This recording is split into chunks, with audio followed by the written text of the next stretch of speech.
Why hello, it's me again, Damien Gatto, here for another reaction video.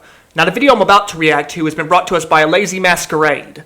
What we're about to see here by a lazy masquerade is 9 creepy photos with disturbing backstories, yet again. So let's have fun and get this very creepy party started, because I can't wait to see where this goes. And I'm probably going to partially be disturbed. But besides that, without further ado, let's go.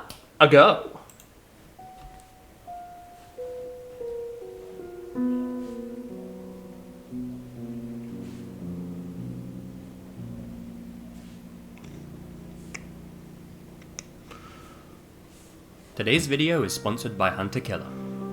If you didn't tune in last month, you might have missed me talking about Hunter Killer, a fantastic subscription box that's perfect for all you guys and gals that get a kick out of my content. Each box comes with a story, a game, which puts players in the role of detective and tasks you with cracking an intricate, mind-boggling homicide investigation. It's crazy, dark fun, and a nice, unique way to spend an evening. The box comes jam-packed with loads of case files, clues, ciphers, props, puzzles, and other goodies, which you'll use to catch the elusive killer. All the pieces inside the boxes are highly detailed and authentic looking, which adds a lot of realism to the proceedings, and really gets you immersed in whatever mystery you're playing through. There's even an online component for all you ARG fans out there. Because of the way it's designed, Hunter Killer is a great game to play solo. But for me, it truly comes alive when you play with other people and bounce ideas and theories off one another. Sometimes you'll be right on the money, and other times you'll have a laugh at just how wrong you were. That's the best part for me, the collaboration. Personally, my girlfriend and I really love turning each mystery into a date night, and we literally just finished a 3-part ongoing case. And it was challenging and rewarding. So, if cracking open a cold one and cracking a cold case sounds like your idea of a fun night in, head over to hunterkiller.com/lazy masquerade. Make sure to use promo code LAZY to get 20% off your first box, and find out if you have what it takes to solve the case waiting for you inside. Again, take advantage of that spine-chilling 20% discount by going to hunterkiller.com/lazy masquerade and using promo code LAZY. Happy hunting, detectives.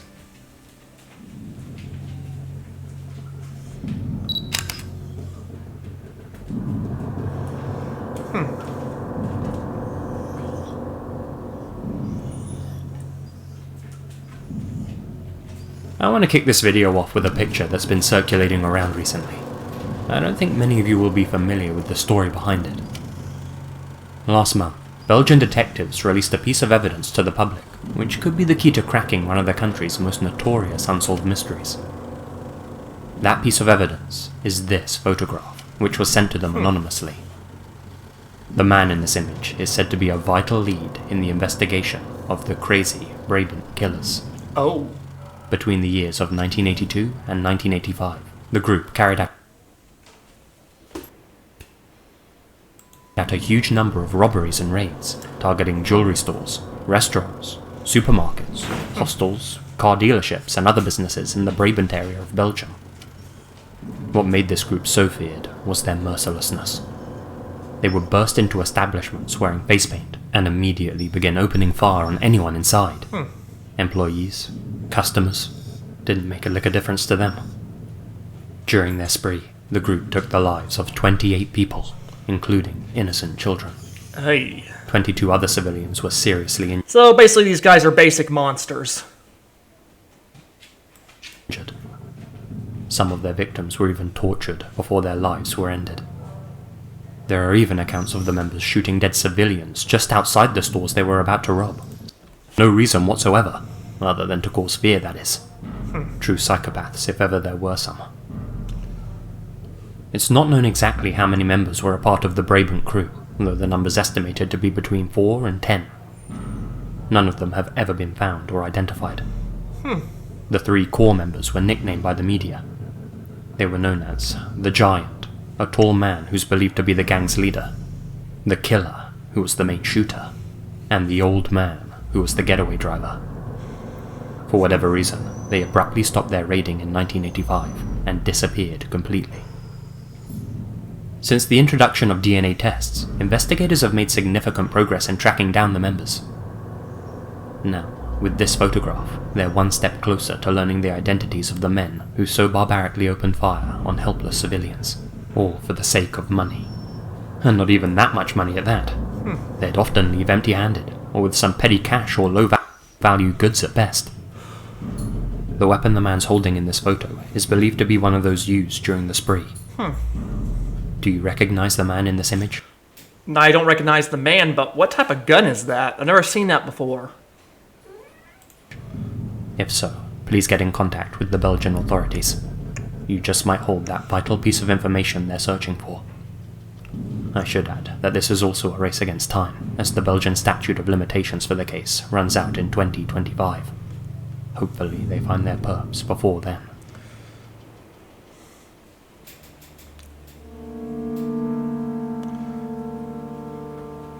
A man named Nigel C. was on Skype, chatting with his son who was in New Zealand.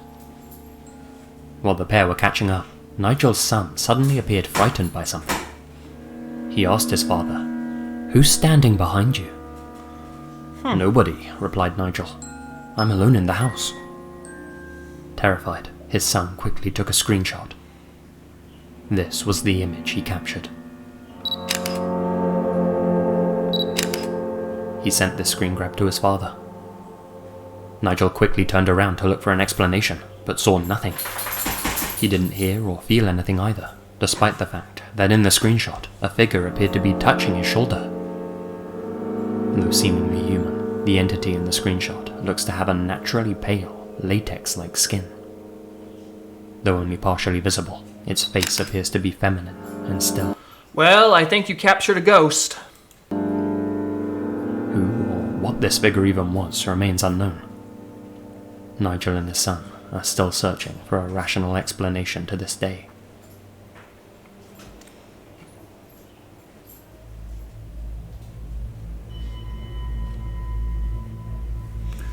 This is a bit of a crazy one.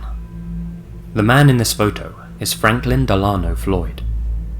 In 1974, he married a woman named Sandy Chipman, who already had 4 children of her own.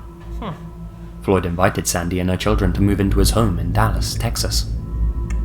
For a brief time, they were happy, but then, in 1975, Sandy was sentenced to 30 days in jail for writing bad checks. During that time, she left her children in the custody of Floyd. Pretty natural thing to do, right? Strangely, her husband didn't come to visit her while she was incarcerated. Upon release, she returned to the family home in Dallas. Floyd was nowhere to be found. He had gone, and, what's more, he had taken 2 of Sandy's children with him. Her eldest child, Suzanne, and her youngest, Philip. To this day, Philip has never been found, and it's unknown what happened to him. The girl pictured here with Floyd, however, is Suzanne, and we know what happened to her. Floyd had taken her to start a new life with, and this photo was taken shortly after they moved. He claimed Suzanne as his own biological daughter, and changed both of their names. He raised her What the hell? This has got dark. as his own. In 1989, Floyd married another woman called Tonya Hughes. She also already had a son named Michael. Floyd and Tonya had a strange relationship, to say the least. He wasn't the gentlest of husbands, put it like that, and despite being a smart girl who earned a full scholarship to study aerospace engineering, Tonya didn't go to college, and instead became a dancer of the more risque variety. When Floyd discovered his wife was secretly having an affair with a college student, he became enraged. One evening, soon after her affair was discovered, Tonya mysteriously lost her life after being hit by a car. There were no witnesses, and the driver sped away without even trying to help her. At the time, Floyd wasn't suspected of anything, but is now considered to have been the man behind the wheel that fateful night. Now that Tonya was out of the picture, Floyd tried to adopt her son, Michael, but was denied custody. Floyd wasn't biologically related to Michael. And it also makes a lot of sense if he's a suspect. You wouldn't want the kid being with someone that possibly killed his mother. And what's more, had placed him in foster care after Tonya's untimely demise. But now, he wanted him back, and the courts weren't going to give him to him. As such, Floyd subsequently walked into Michael's school in the middle of the day, and, with a loaded weapon in his hand, forced the principal to take him to Michael's classroom. He then took Michael and the principal to his pickup truck, and drove off with both of them. He he ditched the principal in a wooded area, handcuffing him to a tree. Michael was never seen again, and, just like Philip, it's unknown what happened to him. In 2015, Floyd actually confessed to taking Michael's life the same day. Ugh. This guy was an all-around scumbag.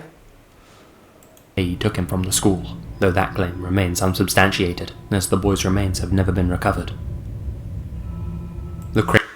It is vaguely possible the kid could be alive, and he just said that to discourage the mom from looking.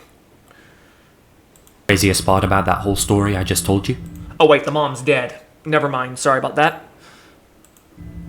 Floyd's second wife, Tonya Hughes, was actually the young girl he had stolen from his first wife. What the heck? So, basically he groomed her. Basically, as a kid, he groomed her to be his next wife. Which is sickening, to say the least. And he brainwashed her just enough for her to... I have no words. Just, evil exists, and here's proof of it.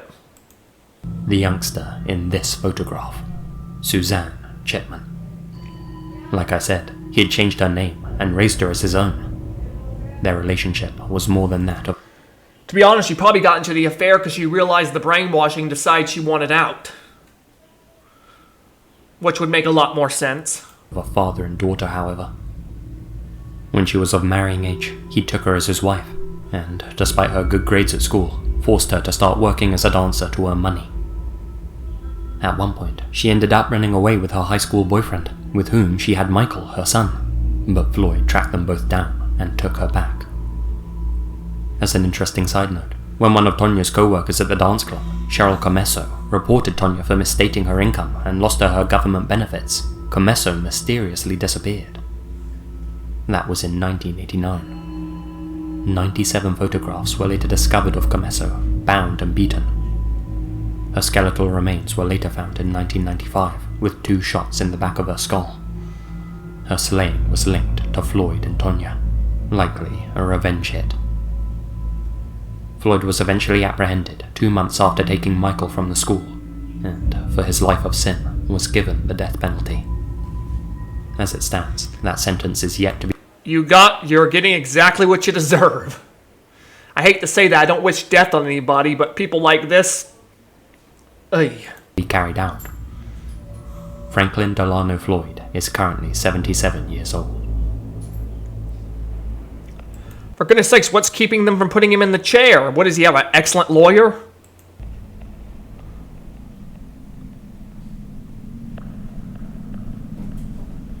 Recently, a photo was posted on Reddit, titled, "Someone was outside our window last night." This is about 16 feet off the ground. Actually, this kind of reminds me of something. We used to live in a trailer park at one time. We heard some banging one night and we were worried. We just ignored it, and the next morning we checked the door. There were stab marks in a metal door. It was basically one of those metal doors. And basically it had these, I'm assuming the inside of it was hollow. And basically there were these stab marks in the door like someone was trying to get in. Or it could have just been some elaborate prank, but much less to say my dad made it clear to lock the house at night after that. We still don't know who was doing it. All we know is someone came up to the door and just decided to stab it with a knife. I'm assuming butcher knife, but who knows. It was just bizarre.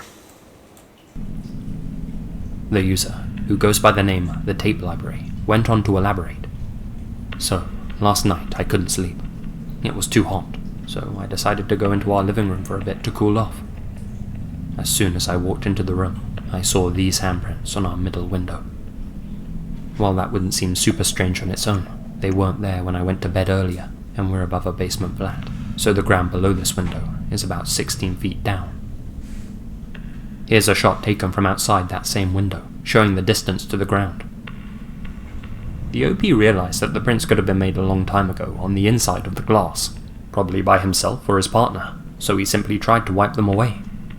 But they remained, meaning they were left on the outside of the window that very night as he was sleeping. Since this was posted on the Ghost subreddit, many people... Wait a sec. If it was an actual person that did these handprints, it would have implied they had to climb up like Spider-Man on the wall. Or it could be a ghost. Stuff like this has happened involving that before. People jumped to the conclusion that this was some sort of paranormal visitation. More skeptical users suggested it could have simply been a peeping Tom with a ladder, using his hand to balance on the glass. That could explain why the two prints were made by the right hand. A potential intruder could have also been testing the strength of the glass. To be honest, I have never understood peeping Toms. There are strip clubs, there are places you can go to satisfy your perverted needs, and ways you can do so. Why do you need to peep on a woman showering? Or whatever. It does not make sense to me. Or could have perhaps even been attempting to open the window. Either way, it's freaky to think that somebody could be outside your window at night, watching you while you're unaware, whether they're from this reality or another. I know one thing. I'll be sleeping with the curtains closed tonight.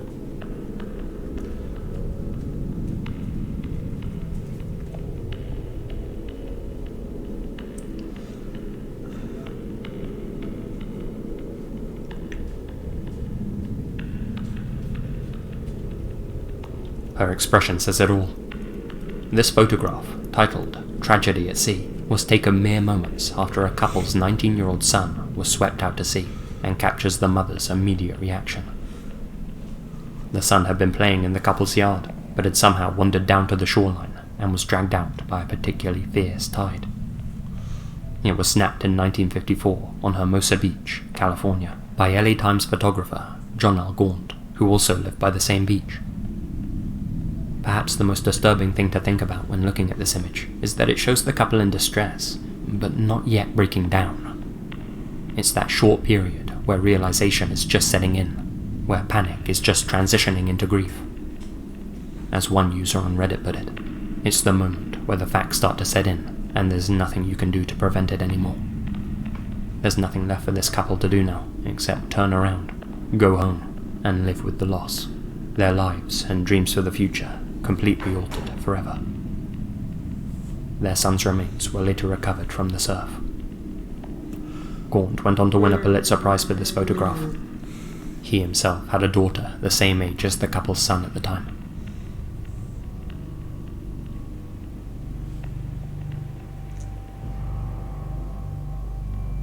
These are the kind of photos that turn your stomach.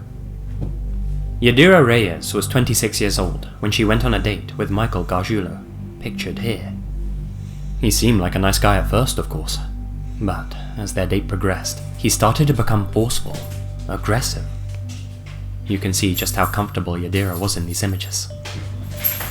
The date ended even worse, with Michael ushering Yadira into the back of his van, driving her to a secluded area, and then beginning to have his way with her against her will. She protested through the entire ordeal, until Michael finally gave in and got off her. He agreed to drive Yadira. So basically this guy was a dick that sold himself off as a nice guy, but then after the relationship got somewhat serious, he decided to be a forceful dick. I hope she grabbed your nuts and squeezed as hard as frickin' possible. I hope they turned into mush in her hand. What? Guys like this need to have their nuts grabbed and squeezed to the point of exhaustion. You get where I mean. Back to her home, but warned her to keep her mouth shut. Now that backstory is horrible enough, but an entire decade later, Yadira would receive a phone call that put the whole encounter into an even darker context. You see, you might know Michael Gargiulo by another alias, namely, the Hollywood Ripper. Not that Yadira or anyone else at the time knew that, of course. He was responsible for the murder of at least 3 women when he and Yadira went on their date together, though his true number of victims could be as many as 10. It's unknown whether Gargiulo was responsible for stabbing his 18-year-old neighbor to death on her back doorstep when he was 17, though he allegedly moved from Glenview, Illinois to Los Angeles to escape the heat from the authorities. Several other incidents have been positively linked to him, though. In 2001, he stabbed Ashley Ellerum 47 times at her Hollywood home, inflicting a neck wound so deep that her head almost became detached from her body. On the night of her death, she had planned to go for dinner and drinks with her then romantic interest, Ashton Kutcher. The actor would later go on to testify. Yeah, to be honest, I've heard a couple women say how they would want to do things to Ashton Kutcher. But back to the dark context of this. At Gargiulo's trial, stating that he went to Ashley's home mere moments after she'd been murdered. He saw what he thought was red wine on her carpet. In 2005, Gargiulo again took a blade and repeatedly stabbed his neighbor to death in El Monte, California. In 2008, he again attempted to slash a different neighbor to death in Santa Monica. Definitely not a guy you want to live next to, I can tell you that much. Luckily, the woman he attacked was able to fend Gargiulo off, and investigators were able to match DNA found at the scene to Gargiulo. He was apprehended 1 month later. Sounds like this guy had some deep-seated issues with women he needs to get fixed. After numerous delays, Gargiulo's trial ended in 2019, where he was found guilty on all counts. His sentencing has also been delayed, so it's unknown whether he'll be spending the rest of his life in prison, or if he'll receive capital punishment. Only time will tell. Maybe the death penalty. Heaven knows he needs that.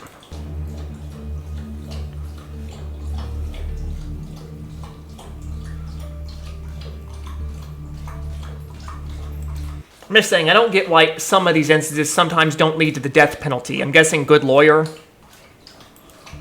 A person named Bunny L submitted this series of photos showing a woman and her child posing together on a beach. The first few look normal enough, though if you inspect them closely, you'll notice a strange shadow in the background that seemingly doesn't belong to anyone. Not to mention, the shadow itself is missing the head of whoever is casting it. What makes this series of photographs truly chilling, however, is the fourth one.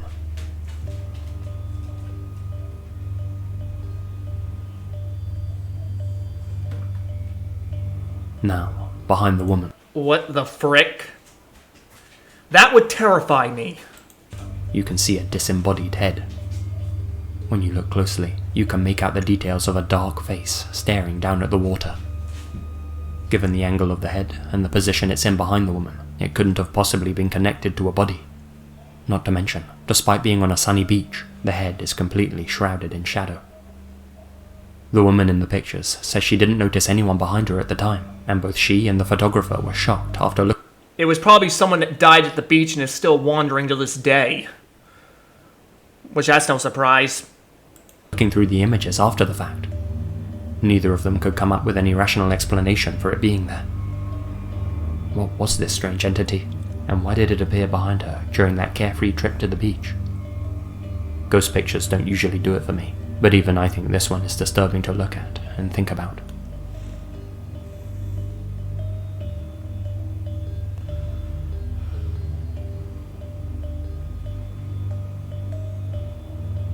What's the first thing that stands out to you in this photograph?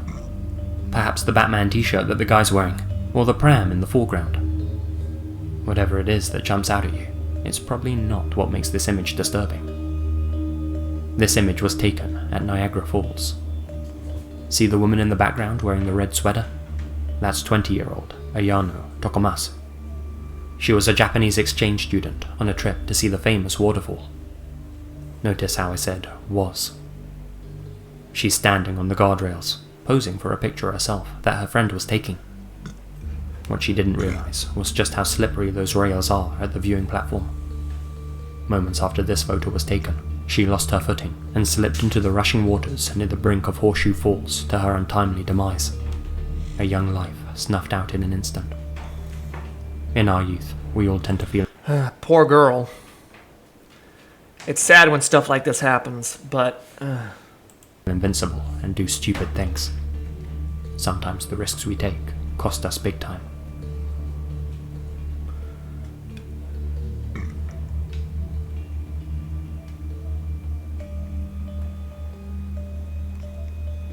The looks on their faces say it all.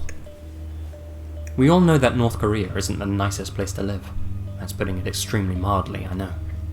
The whole country is run by an authoritarian regime that controls pretty much every aspect of every person's daily life. One minor misstep, one bad word about the wrong person, one small infraction of the rules, and you could land yourself and your entire family in a labor camp or perhaps even publicly executed. You see, Pyongyang doesn't believe in punishing just one individual. They believe in generational punishment. If one family... For goodness sakes, well, damn. Generational punishment. For goodness sakes, you're going to punish future generations for the sins of the... What the hell? That takes punishment to a whole new disturbing level. Like, I was always taught the old adage, you never judge the son for the sins of the father sort of thing. But seriously, I guess they have a different philosophy over there. Family member makes a mistake, at least one person from every living generation of said family will pay the price for it. With that backdrop in mind, it's easy to see why the people in this photo all look so distressed. Well, with one obvious exception. Their supreme leader, Kim Jong-un, who was on a publicity campaign at the time. This image turned out to be a PR disaster for all Kimmy, seeing how the photos were leaked by a South Korean news website. Hopefully the family in the photo wasn't punished for their insubordination or lack of loyalty to their leader, but with the country being so secretive, we'll never know if they were or weren't. Whatever the case, this image is extremely revealing and gives us an insight into the minds of an imprisoned population.